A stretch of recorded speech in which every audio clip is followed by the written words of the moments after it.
नमस्कार, आप देख रहे हैं न्यूज 18 का डिजिटल प्लेटफॉर्म और मैं हूं आपके साथ सृष्टि शेखर। देश भर के कर्मचारियों को बढ़ी हुई सैलरी का इंतजार है। 8th पे कमीशन की चर्चा भी तेज है और सरकार संकेत दे चुकी है कि बढ़ी हुई सैलरी 1 जनवरी 2026 से लागू हो सकती है, लेकिन रिपोर्ट्स आने और लागू होने में 18 महीने या उससे ज्यादा का समय लग सकता है और यही देरी कर्मचारियों और पेंशनर्स के लिए भारी पड़ सकती है। इसकी वजह से जो डीए है, महंगाई भत्ता है, उसे बेसिक सैलरी से मर्ज करने की मांग अब जोर पकड़ रही है। All India NPS employees federation के राष्ट्रीय अध्यक्ष डॉक्टर मनजीत सिंह पटेल के मुताबिक अगर रिपोर्ट 18 महीने बाद लागू होती है तो एरियर केवल बेसिक और डीए के फर्क का मिलेगा, लेकिन हाउस रेंट अलावेंस यानी एचआरए और ट्रांसपोर्ट अलावेंस यानी कि टीए का एरियर नहीं दिया जाएगा। असली नुकसान यहीं से शुरू होता है।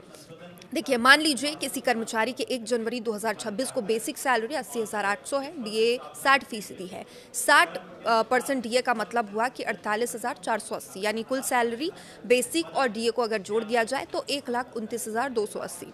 अगर एचआरए 30% के हिसाब से मिलता है तो आप मान लें कि फिटमेंट फैक्टर 2.5 लागू होता है।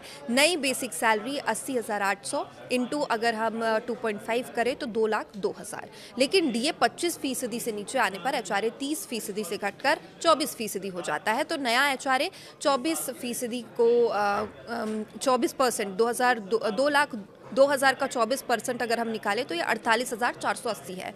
अब फर्क देखिए कि पुराना एचआरए 24,240 था, नया होना चाहिए था 48,480, यानी प्रति माह 24,230 का अंतर। और अगर 18 महीने तक एचआरए का एरियर नहीं मिला तो लगभग 4,36,000 का नुकसान तो सिर्फ एचआरए में है।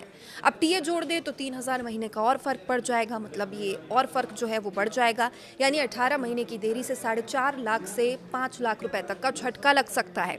अगर 60% डीए को जनवरी 2026 से के बेसिक से जोड़ दिया जाए तो नई बेसिक 80,800 से 60% जोड़े तो 1,29,280 पहुंच जाएगी। अब 24% एचआरए लगेगा तो ये और बढ़ेगी और इस स्थिति में एचआरए का अंतर कम हो जाएगा और कुल नुकसान थोड़ा घट सकता है। और यही वजह है कि कर्मचारी और पेंशनर्स संगठन लगातार मांग कर रहे हैं कि डीए को तुरंत बेसिक से मर्ज किया जाए।